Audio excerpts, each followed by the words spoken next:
Hola, en este video vamos a explorar la suma y producto por escalar de vectores en R a la n.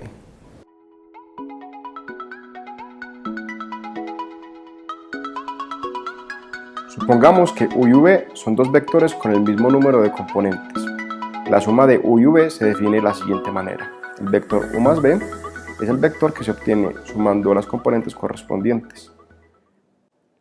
Es decir, la suma de u y v se realiza componente a componente.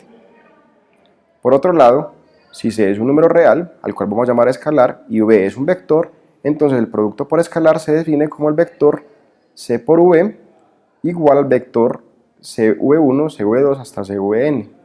Es decir, el producto por escalar se define también componente a componente. Consideremos ahora un ejemplo de suma de vectores en R a la 3.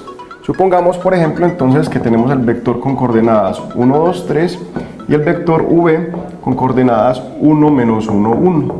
La suma de los vectores u y v se puede realizar sumando los vectores componente a componente. Es decir, si yo quiero sumar los vectores 1, 2, 3 y 1, menos 1, 1, me va a dar el vector con coordenadas 1 más 1, que es 2, 2 más menos 1, que es 1, y 3 más 1, que es 4. Es decir, el vector u más v es el vector 2, 1, 4. De la misma forma podemos multiplicar un vector por un escalar. Por ejemplo, supongamos que el escalar es c igual a 2 y queremos multiplicar c veces u. Es decir, queremos multiplicar el vector u por 2. Eso se puede realizar multiplicando las coordenadas del vector u componente a componente. Es decir, 2 veces u va a ser el vector que se obtiene multiplicando 2 por 1, 2 por 2 que es 4 y 2 por 3 que es 6, es decir, 2 veces u es el vector con coordenadas 2, 4, 6.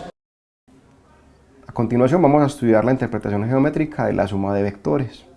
Supongamos entonces que tenemos dos vectores u y v en R a la n y los queremos sumar. Si queremos representar esta suma geométricamente, lo que podemos hacer es lo siguiente. Primero graficamos los vectores u y v como se muestra en el video. Para hacer la suma u más v, lo que podemos hacer es coger el vector v y lo trasladamos de manera paralela de tal forma que su inicio coincida con la parte final de u. Esto se muestra en el video. Entonces la suma u más v es el vector que se representa desde el origen hasta el punto final de este vector trasladado, como se muestra en la figura. Ahora bien, nos podemos preguntar qué pasa cuando hacemos la suma en el otro orden, es decir, podemos pensar cómo hacer la suma v más u. En este caso lo que deberíamos hacer es coger el vector v y trasladar el vector u de tal forma que su inicio coincida con la parte final del vector v. Entonces, en este caso nos damos cuenta que estos cuatro vectores forman un paralelogramo, de tal forma que cuando hacemos u más v nos da lo mismo que v más u. Es decir, esto demuestra que la suma de vectores es conmutativa. Consideremos a continuación la multiplicación por escalar de vectores. Supongamos entonces que tenemos un vector u y lo queremos multiplicar por un escalar. Si el escalar es positivo, entonces cuando multiplicamos el escalar por el vector, lo que vamos a obtener es un vector en la misma dirección, pero cuya magnitud se multiplica por el escalar que estamos multiplicando.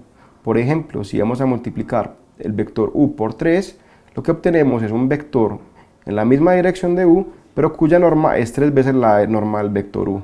Eso se muestra en el video. Por otro lado, si el escalar con el que estamos multiplicando es negativo, cuando multipliquemos el escalar por el vector u, lo que vamos a obtener es un vector en la dirección contraria, pero cuya magnitud se multiplica por el valor absoluto del escalar por el cual estamos multiplicando. Por ejemplo, si vamos a multiplicar el vector u por menos 2, lo que obtenemos es entonces un vector en la dirección contraria de u y cuya magnitud es 2 veces la norma de u. En este video exploramos la suma de producto por escalar de vectores en R a la n. En el próximo video vamos a estudiar la ley del coseno.